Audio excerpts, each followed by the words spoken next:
Hello and welcome to the sideboard here at the Seattle Open Series. I'm Glenn Jones. I'm here with Cy Cook. Thanks for joining me in the booth. We had you on the SCG Live camera just a few rounds ago, and you were playing this deck in the Standard Open. You started off pretty good. What's your record right now? 4-1. I just lost to Zombies. First loss to Zombies, and you're playing a few cards that I would say, not usual for a first Standard event. We actually covered the Brazilian WMCQ winning deck list. Someone played that in Milwaukee, a bug aggressive deck with Cloudfin Raptors, but you've gone a completely different direction. You have access to white. Yeah, the deck started out blue-green, and my friend Jesse Roberts came up with it prior to the Brazilian WMCQ. He liked the interaction of Rapid Hybridization and Young Wolf and Evolve Guys, so we were playing this on Moto, or Magic Online, and doing okay, like 3-1, 4-0 in dailies. How do you like its matchup against other aggressive decks? Because it seems like you're kind of positioned to race them pretty well with Geist and Unsummon really providing a ton of tempo. Yeah, the Young Wolf, or the Evolve Guy into Young Wolf and Rapid Hybridization is like the nut draw, and you can kind of race or like at least stabilize the board versus like Naya Blitz. It is a tougher matchup, and we do bring in like Near Heath Pilgrim. I see you've got plenty of Near Heath Pilgrims over there. Yeah. I guess that's sort of your version of Burning Tree Emissary, really, is Rapid Hybridization with an Undying creature. Yeah. So that's where you match that tempo. Geist of St. Trapt has kind of fallen by the wayside in Standard recently. Yeah. What do you think makes this deck a good shell for him? Well, I guess he's also in the Bant Auras deck. Sure. And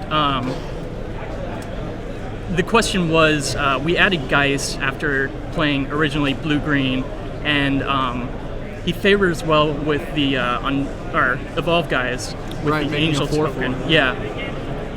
And the question was, is it actually a better deck than Bant Auras? And we weren't sure, but we played against Bant Auras and did pretty well.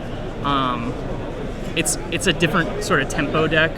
Sure. It has the Unsummons, the Selesnya Charms, the Spell Ruptures, which were actually a recent addition. We did have Simic Charm, and we decided that Spell Rupture in the main against Thragtusk, because he can be kind of annoying. Right. And Cavern's not getting played all that much right now. Right, it's pretty much at a low point.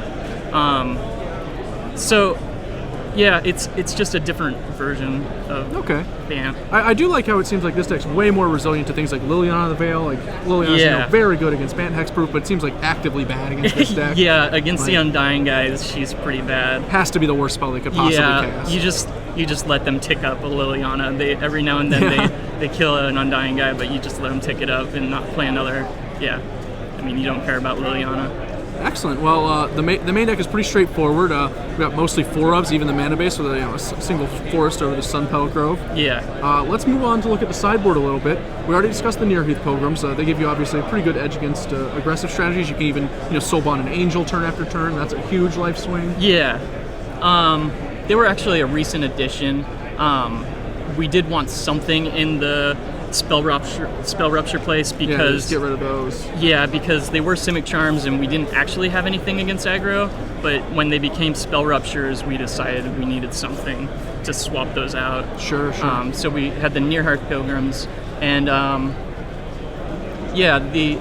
the rest of the board is Dryad Militants and Ground Seals for the Reanimator matchup. I like the Dryad Militants. How have they been working out for you? I haven't played against Lingering Souls yet, so I haven't actually boarded them in, but she's good against Junk Reanimator, or Junk Rights, and Seems peculiarly frustrating for Snapcaster Mage decks too, I imagine. They're just displeased in general. Like, it's not like backbreaking, but certainly, that's an annoying 2-1. Actually, these 9 come in against Blue, White, Red.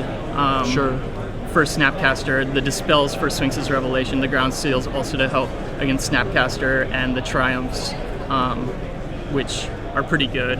Yeah, it seems like if you can keep them off of being able to Snapcaster Pillar of Flame, your Undying can just naturally take over against things like Supreme Verdict. Yeah, and the Triumphs, you have actually so many tricks that the trigger goes on the stack, and you can do a lot of stuff like Unsummon or Selesnya Charm to pump your guys.